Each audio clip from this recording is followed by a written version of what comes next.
ఉమ్మడి గుంటూరు జిల్లాలో రాజకీయ చైతన్యం ఎక్కువే. ఇటీవల ఎన్నికల్లో కూటమి అన్ని అసెంబ్లీ సీట్లు దక్కించుకుంది. దీంతో సీనియర్లంతా మంత్రి పదవులు ఆశించారు. ఎవరికి వారు తనకే పదవి వస్తుందని సంబరాలు కూడా చేసుకున్నారు. చంద్రబాబు కూడా ఎన్నికల సమయంలో వారందరికీ వ్యక్తిగతంగా పదవులపై హామీ కూడా ఇచ్చారు. కట్ చేస్తే ఈ సీనియర్లందరినీ చంద్రబాబు అటక మీదకి ఎక్కించేశారు. జిల్లా రాజకీయాలపై పట్టులేని ముగ్గురికి మంత్రి పదవులు దక్కే. దీంతో సీనియర్లందరూ అసంతృప్తి వ్యక్తం చేస్తున్నారు. ఇంతకీ పదవులు దక్కిందెవరికి?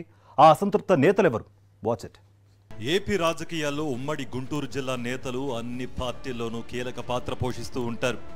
ఏ పార్టీ అధికారంలోకి వచ్చినా కేబినెట్లో గుంటూరు జిల్లా నేతలకు కీలక మంత్రిత్వ శాఖలు కేటాయించేవారు. దివంగత మహానేత వైఎస్ రాజశేఖర రెడ్డి హయాంలో ఏకంగా గుంటూరు జిల్లాకు 4 మంత్రి పదవులు ఇచ్చారంటే రాజకీయంగా ఆ జిల్లాకు ఉన్న ప్రాధాన్యత గురించి ప్రత్యేకంగా చెప్పనక్కర్లేదు.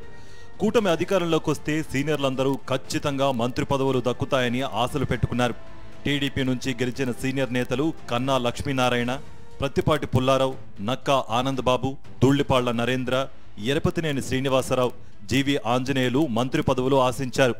వీరిలో కనీసం ఇద్దరికైనా పదవులు వస్తాయని జిల్లా పార్టీ క్యాడర్ కూడా భావించింది. ఈ జిల్లాకు చెందిన 3 నేతలు 7 సార్లు అసెంబ్లీకి పోటీ చేశారు. వీరిలో కన్నా లక్ష్మీనారాయణ 7 సార్లు పోటీ చేసి 6 సార్లు గెలుపొందారు. కన్నా కాంగ్రెస్ పార్టీ గెలిచిన ప్రతిసారి మంత్రిగా పనిచేశారు. ఇక మరో నేత ధూళ్లిపాళ్ల నరేంద్ర కుటుంబం టీడీపీ ఆవిర్భావం నుంచి జిల్లాలో కీలకంగా పనిచేస్తోంది.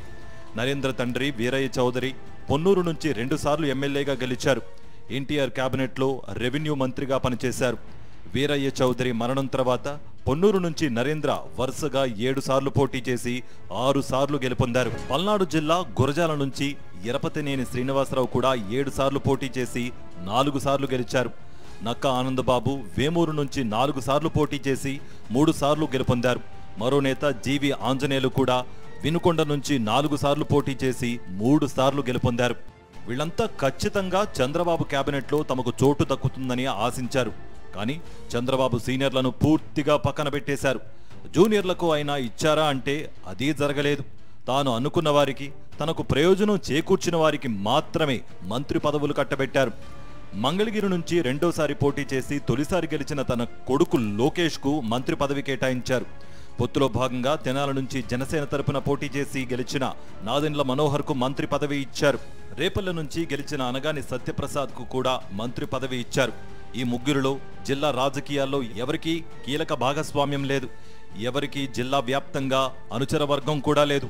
కేవలం తమ నియోజకవర్గానికి మాత్రమే పరిమితమైన నాయకులు వారు. లోకేష్ మంగళగిరి నుంచి గెలిచిన జిల్లాతో ఆయనకు సంబంధం లేదు. అసలు లోకేష్ను కలవడం కార్యకర్తలకు చాలా కష్టమైన పని. ఇక నాదెండ్ల మనోహర్ది మరో దారి. ఆయనదంతా హైటెక్ రాజకీయం. సొంత నియోజకవర్గంలోనూ అప్పుడప్పుడు మాత్రమే పర్యటిస్తారు. మనోహర్కు తెనాలి తప్ప ఇతర నియోజకవర్గాల నేతలు పెద్దగా తెలియదు. అనగాని సత్యప్రసాద్ రేపల్లె నుంచి 3 సార్లు గెలిచిన టీడీపీ జిల్లా రాజకీయాల్లో ఎప్పుడూ చురుగ్గా లేరు. పార్టీ కార్యకర్తలతో కూడా పెద్దగా సంబంధాలు లేవు. దీంతో గుంటూరు జిల్లా టీడీపీ క్యాడర్ తమ సమస్యలు ఎవరికి చెప్పుకోవాలో అర్థం కాక తలలు పట్టుకుంటున్నారు. సీనియర్ నాయకుల్లో ఎవరికీ మంత్రి పదవులు దక్కకపోవడంతో వారంతా అసంతృప్తి వ్యక్తం చేస్తున్నారు. ఇప్పుడేమైనా మాట్లాడితే చంద్రబాబు తమను తొక్కేస్తాడన్న భయంతో సైలెంట్గా ఉంటున్నారు. పార్టీ అధికారంలోకి వచ్చినా వారి ముఖాల్లో మాత్రం చిరునవ్వు కనిపించడం లేదు. ఒకప్పుడు జిల్లాలో చక్రం తిప్పిన ఈ నేతలు ఇప్పుడు పార్టీకి పవర్ వచ్చినా తమ నియోజకవర్గాలకే పరిమితమవుతున్నారు.